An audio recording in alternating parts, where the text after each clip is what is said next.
নমস্কার সবাইকে। আজ আমি চটজলদি একটা কাতলা মাছের অপূর্ব স্বাদের রেসিপি শেয়ার করব কাতলা ভাপে। তবে এটা কিন্তু রুই মাছ বা ভেটকি মাছ দিয়েও করা যায়। প্রথমে আমি মাছগুলোকে ধুয়ে নিয়েছিলাম খুব ভালো করে। এরপর একটা বাটির মধ্যে মাছগুলোকে নিয়ে আমি 800 গ্রাম পরিমাণ কাতলা মাছ নিয়েছিলাম, গাদা আর পেটি মিলিয়ে। এরপর বাটির মধ্যে বেশ খানিকটা জল দিয়ে মাছের মধ্যে দিয়ে দেবো একটা বড় পাতিলেবুর রস, দিয়ে দেবো 1 চামচ লবণ আর হাফ চামচ হলুদ গুঁড়ো। এটা দিয়ে এই জলের মধ্যে মাছটাকে ভিজিয়ে রেখে দেবো 15 থেকে 20 মিনিট মতো। এতে মাছের আষ্টে গন্ধটা চলে যাবে। এরপর আমি একটা মশলার পেস্ট তৈরি করে নেব। বড় চামচে 2 চামচ পরিমাণ পোস্ত, 1.5 চামচ কালো সর্ষে, হাফ চামচ হলুদ গুঁড়ো, হাফ চামচ লবণ, 4টে কাঁচা লঙ্কা। ঝালটা অবশ্যই আপনারা আপনাদের স্বাদ অনুযায়ী দেবেন। কেউ যদি ঝাল আর একটু বেশি খান তাহলে লঙ্কার পরিমাণটা বাড়িয়ে দেবেন, আর যদি কম খান তাহলে লঙ্কার পরিমাণটা কমিয়ে দেবেন।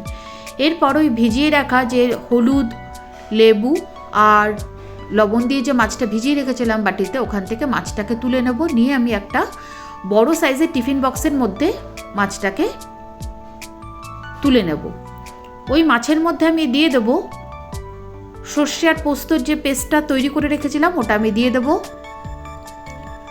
ভালো করে মাছের সাথে এই সর্ষে পোস্তটাকে মাখিয়ে নেব। দিয়ে দেব 1 চামচ পরিমাণ লবণ আর হাফ চামচ হলুদ গুঁড়ো।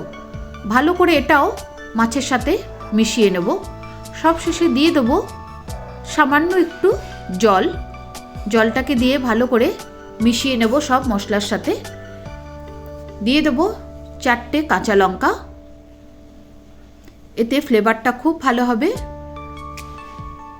এরপর দিয়ে দেব 5 থেকে 6 চামচ পরিমাণ সর্ষের তেল ওপর থেকে ছড়িয়ে। সর্ষের তেলটা দেওয়ার পরে মাছের সাথে ভালো করে এটাকে মিশিয়ে নেব।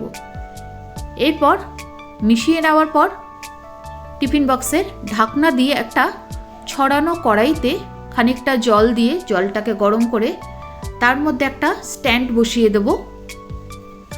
স্ট্যান্ডটাকে বসিয়ে দিয়ে এই ঢেকে দেওয়া যে টিফিন বক্সটা ওই কড়াইয়ের স্ট্যান্ডের উপরে বসিয়ে দেবো। এরপর মিডিয়াম ফ্লেমে এটাকে ভাপিয়ে নেব মোটামুটি 30 থেকে 35 মিনিট মতো।